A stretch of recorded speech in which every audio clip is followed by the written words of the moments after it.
What's up, everybody? Welcome back to the channel. This is Legitical Response. We cover political news, and we keep you up to date with all the insanity going on the left. And it's a lot of insanity going on right now. You have some utter, outright degenerates just still yelling and screaming like, what did you miss? These people are insane. I know it's a sad fact, but we have nut jobs, crackpots that live with us on a daily basis, walking around us all the time, constantly, everywhere, all across the country. We have crackpots, nut jobs, insane people, people that will see an attempted assassination and be like, how do you miss that? He didn't miss, by the way. Lives were freaking ruined because of this. These people are insane. And yes, if you are one of those people, I am directly talking to you. You are a crackpot, nut job, insane person that you need to be locked up in an insane asylum somewhere. Sorry. Lock me up, if you will, but you need some help. You need to talk to a therapist. You need to work out whatever problems you've got. These people are insane, you guys. But I was scrolling through MSNBC and came across an utter gem, if you will. We were told in no uncertain terms on Sunday evening that there was going to be one news feed across all NBC News channels yesterday. The Today Show would be Lester Holt, other people that you worked with on Sunday, and that was going to be one news feed across all NBC News channels, that we were going to stay as a network in breaking news mode throughout all day yesterday. That did not happen. We don't know why that didn't happen. Our team was not given a good answer as to why that didn't happen, but it didn't happen. We were also told it was going to happen throughout the day. And I guess after there was such a strong blowback about yesterday morning, I guess they changed their plans. And so those plans changed as well. So it didn't. You know, we've talked about it off the air. We'll talk about it on the air because we talk about everything on the air. We were very surprised. We were very disappointed. And if we had known that there wasn't going to be the one news feed from NBC News across all NBC News channels, Willie, we obviously would have been in yesterday morning. I can tell you exactly why they took you off the air. Because you're one of those insane crackpot individuals. You're one of these corporate elites that doesn't think anybody can touch them. You can just go, do, and say whatever the hell you want to. You can purvey any amount of lies, regardless of how insane they are, or regardless of how far from the truth they are. That's why they were taking you off the air. Because companies like NBC, your parent company, have liability clauses. Yes, they have this thing where they can be sued into oblivion for the things that you say. You can also be sued, in case you didn't know that, Joe Scarborough. These people, Joe Scarborough is one of the most insane crackpots on cable news today. He is up there. He's above Rachel Maddow. He's above all those other MSNBC hosts like Joy Reid and all these other people. These people are nuts. Everybody on MSDNC is outright insane. And if you listen to these people, you can see it clearly. And it doesn't take much to see that. That's why you were taken off the air. MSNBC was worried that you were going to get up there and say something ridiculous like all these insane leftists on Twitter are saying. Yeah, I'm still calling it Twitter. I don't care. I'm going to continue calling it Twitter because I kind of don't like saying X. Do you guys, let me know down in the comments section. Do you call it X? Or do you still call it Twitter? But that's why you were taken off the air. Because of rhetoric like this. I just don't even know why there aren't uprisings all over the country, and maybe there will be. People need to start taking to the streets. This is a dictator. You know, there needs to be unrest in the streets for as long as there's unrest in our lives. Enemies of the state. Show me where it says that protests are supposed to be polite and peaceful. Do something about your dad's immigration practices, you feckless. When they go low, we kick. How do you resist the temptation to run up and wring her neck? The biggest terror threat in this country is white men most of them radicalized right up to the right. I thought he should have punched him in the face. I said, even if you lost, he insulted your wife. Yes. He came down the escalator and called Mexicans. He said, well, what do you think I should have done? I said, I think you should have punched him in the face and then gotten out of the race. You would have been a hero. I'd like to punch him in the face. I said if we were in high school, I'd take him behind the gym and beat the hell out of him. Punch some people in the face. When was the last time an actor assassinated a president? They love to portray the right as, oh, they're fascists and they're crazy people and they're so violent constantly. Did you people forget about the summer of love, the summer of 2020? That's not even what our story's about today. Yeah, I've got a news article for you guys. I just wanted to get that off my chest. The left is outright insane. They are deranged people, folks. And we have got to calm these people down somehow. You know, put them in insane asylums, something. Because we don't want the political violence. The right doesn't like the political violence, right? Anytime you see any violence coming from the right, it's in response to violence coming from the left. For God's sakes, there's that story of the Proud Boys going to a Trump rally, and Antifa shows up and starts a fight with the Proud Boys, and guess what? Antifa runs away from the cops. The cops show up, the Proud Boys are like, yeah, they told the story what happened, gave them their IDs, and guess who got arrested? It was the fucking Proud Boys that got arrested. Yeah, because for defending themselves, outright defending themselves. And some of these Democrat states, you can't even defend your own freaking home, right? Somebody breaks in, they expect you. Get this, they expect you. If somebody breaks into your home, they expect you to leave your house versus shooting the armed intruder or unarmed intruder, regardless, the intruder. They expect you to leave your house. That is insane. Where are you to go for protection, if not but your own home? That's what I would love to tell some of these Democrat idiots that put some of that policy into place. It's outright insane, y'all. But let's get into the story before I rant on for freaking 15 minutes talking about the left, because, oh God, I could. The reason I started off with that is MSNBC is outright nuts, because they are. Check this out. Trump Jr. calls MSNBC clowns in exchange on convention floor. You're going to love this one. Donald Trump Jr. called MSNBC clowns after he was asked a question about his father's immigration policy on the floor of the National Republican Convention on Monday. But get the question. That's why he called them clowns. Check this out. The president's son tried to dismiss a question from MSNBC reporter Jacob Soboroff during an exchange on the convention floor on Monday.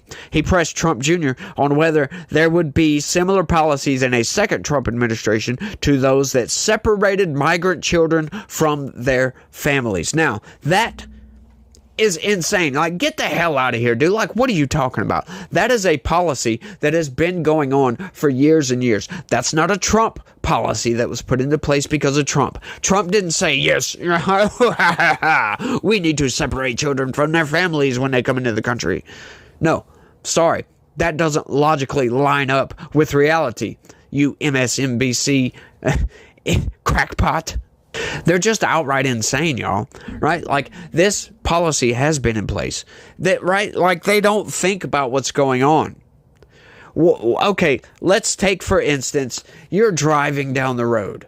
Okay, you got your family in the freaking car. Now this is kind of an insane situation, but it checks out with reality. It's happened. You're driving down the road in your car. You go into a store. And you rob the store, and you come out and you take off and you leave in your car, and the cops find you and pull you over. Guess what's going to happen? You're going to get your freaking children taken away from you. When you break the law, don't think the cops are just going to be like, okay, you can just go right on. That's insane to think that. But that's what these people think is going to happen when you come across our border illegally.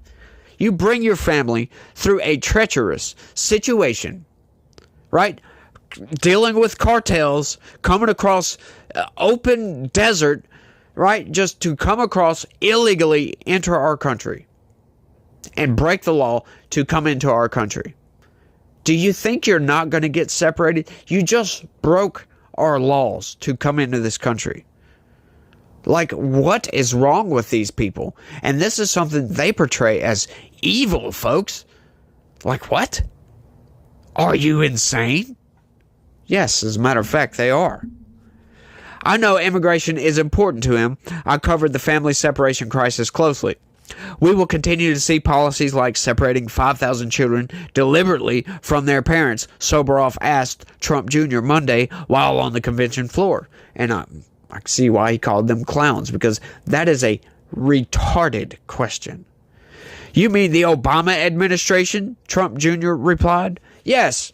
As a matter of fact, the Bush administration, all administrations have done this. You don't break the law and bring your family with you when you break the law and expect for them to just let you go like the Biden administration is doing. Right? I mean, that's just the utter ridiculousness. It's so divorced from reality that it's hard to not call these people retarded. It really is. I'm like struggling not to do it. I didn't call him retarded. But that is a very clownish thing to say when you come up on the convention floor and ask somebody that's not even like Trump Jr. Donald Trump Jr. is not a politician. He's not Donald Trump Sr., for goodness sakes. He's not going to be the Department of Homeland Security Secretary. Why are you asking him? Like, that makes no sense, but why are you going to ask a stupid question? You know what? If that guy wanted to get the answer to that question, all he would have to do, simple, and I just thought about this just now as I'm doing this, because once again, folks, like I always say, I don't script none of this. Everything you get from me is always just right off the top of my head. But if he would have wanted to get the answer to that question, could have asked him simply, will your dad have the same immigration policy as he did on his first term? Boom! You don't have to go and ask a clown-like question. You don't have to ask an intellectually dishonest question to get a retard. You know, it's just utter ridiculousness coming from MSNBC, but what do you really expect from the Democrat talking platform?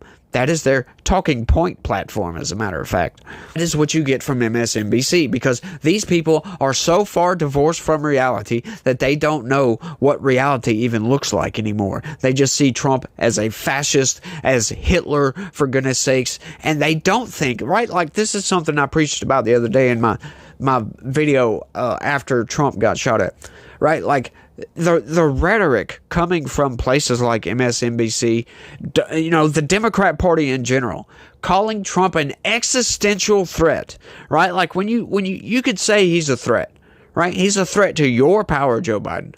He's a threat to you being in power. You cannot say he's a threat to America. Why? Because he wants to make America great again. And he's not threatening America. He's actually going to make America better. But you could say he's a threat to your own power. And that's why they say Trump is a threat to democracy. Because they're not talking about the Webster's definition of democracy. I know I say that a lot. But it's true. And I need to hammer that point home. They're not talking about democracy as you think of it. They're talking about them being in power, Democrats being in power. That's what they're talking about. So you can say he's a threat, but you cannot use existential threat, because that is like, okay, so existential threat, that means if Donald Trump gets voted back into office, the United States will cease to exist. That's what that means.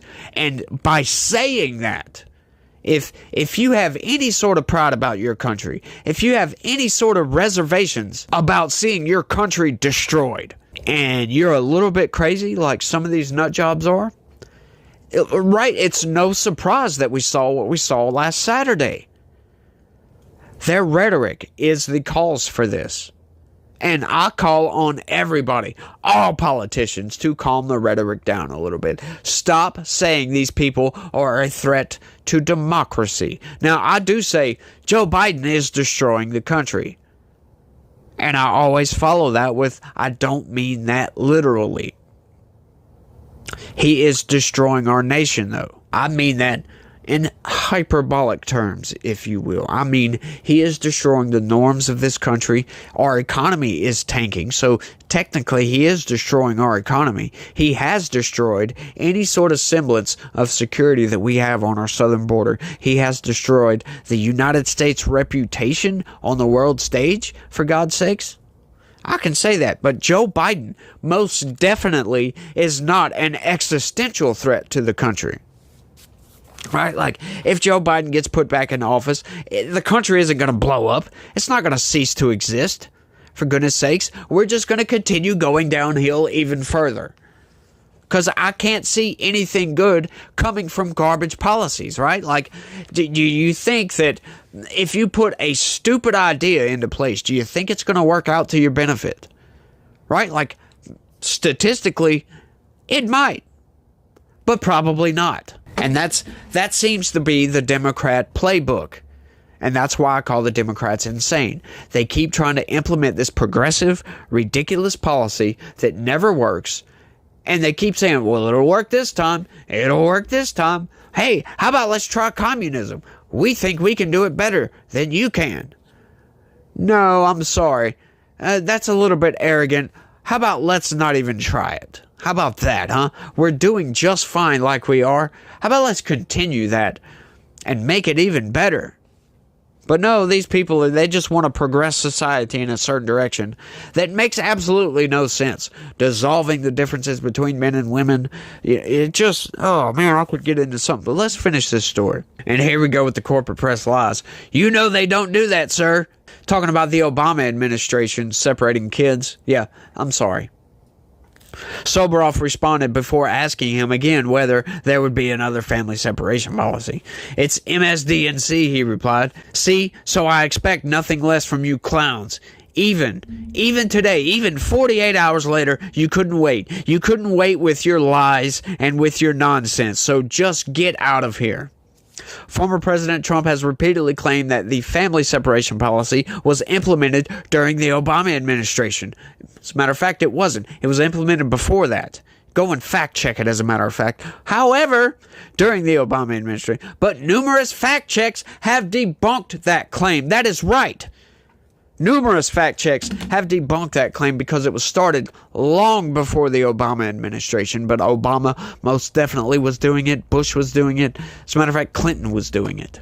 That policy was born a long time ago, folks. And it's, like I said, it's not just with immigration. If you're driving down the road drunk and you get pulled over, you're getting your freaking kids taken away from you. I don't understand this world that the leftists live in. The Trump administration implemented a zero-tolerance policy for those who cross the southern border illegally in 2018, resulting in hundreds of migrants' children being separated from their parents. The former president eventually ended the zero-tolerance policy after facing backlash over the practice. But guess what? It's still going on till this day. Don't think it's not. Once again, like I said, you can go and fact-check me if you want, but I already fact-checked it. The Biden campaign has targeted Trump over the policy and has warned what a second Trump administration immigration stances could look like. But yet they don't go on to state what those are. But we know what it would look like. It would look like what it did before. Right? Kind of milquetoast, not all that bad. Right? Because he wasn't the deporter-in-chief, as a matter of fact. Obama was the deporter-in-chief. Obama, I know. He was around for 4 more years than Trump was, but he still, take Obama's last 4 years, he deported just as many people as Trump did. Now, do I think that the second Trump administration might eclipse Obama's deportation numbers? Yeah, it might. It just might. And good for that, because the Biden administration has allowed way too many people to come into this country. Way too many people to come into this country. And these people are almost all of them are on government assistance, and it's taking food out of your mouth. It is diluting our dollar. It is damaging our economy. It is taking resources away from American citizens because they are giving jobs to these people. They are giving them hotel rooms where they can. They're putting these people in detention camps, right? That's something else you're going to hear from MSDNC. Oh, Trump's going to put migrants in detention camps. Well, they're already doing that, folks. As a matter of fact, the Biden administration is putting these people in your son or daughter's high school gymnasium, for goodness sakes, in some places. That is outright insane because the camps are overflowing. The migrant camps that they've built for these people are overflowing. You've got migrants on the streets all over the damn place. And the government's just giving them thousands of dollars a month. It's utter insanity, but I think I've rambled on for long enough on this one, you guys. I want y'all to let me know what y'all think about all this down in the comment section. Are these people at MSDNC just outright nut jobs? Let me know what you think. That's all I got for this one. I want to thank everybody for watching, and y'all try to have a good day and stay legitical. Peace.